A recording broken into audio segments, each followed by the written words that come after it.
أعوذ بالله من الشيطان الرجيم بسم الله الرحمن الرحيم۔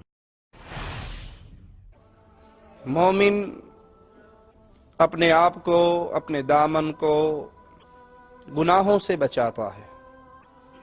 انسان ہونے کے ناطے جب اس سے خطا ہو جائے تو اس گناہ کو اپنی عادت نہیں بناتا، بلکہ فوراً اللہ کی طرف جھکتا ہے، معافی مانگتا ہے۔ کچھ گناہ ہیں جنہیں کبیرہ گناہ کہا گیا ہے، بڑے گناہ۔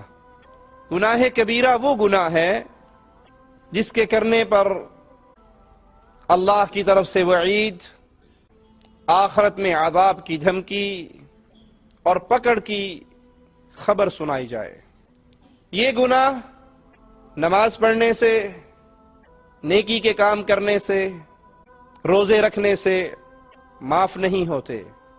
صغیرہ گناہ، انسان نماز پڑھتا ہے، فجر کی نماز پڑھی، پھر ظہر کی نماز ادا کی، فجر سے لے کے ظہر تک کے گناہ اللہ معاف کر دیتا ہے۔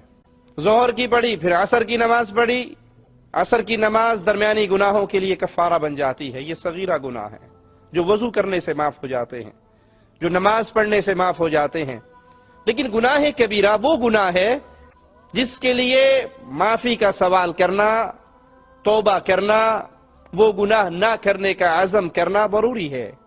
اللہ کے دربار میں انسان نادم ہو، اس گناہ کو تسلیم کرے، شرمندگی اختیار کرے، نہ کرنے کا عہد کرے، اور اگر اس گناہ کا تعلق کسی اور مسلمان کے ساتھ ہے، اس کے مال، اس کی عزت کے ساتھ ہے، تو اس سے اپنے حق کو معاف کروائے، اس سے معافی مانگے۔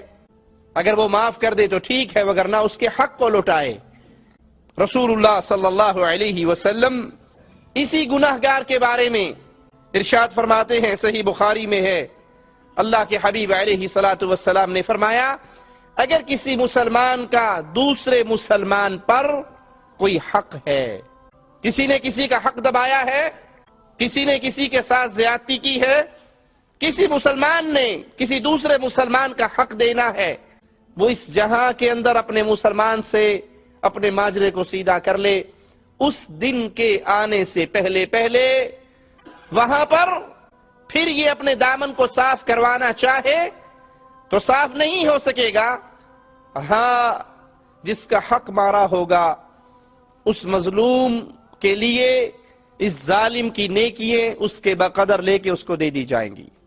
اور اگر کوئی ظالم ایسا ہو جو خود نیکیوں سے بھی خالی ہے، جس کے دامن میں نیکییں بھی نہیں ہے، تو یہ ظالم اس مظلوم کے گناہوں کو اپنے سر پہ اٹھائے گا۔ اللہم لا تجعلنا منہم ولا معہم ولا فیہم۔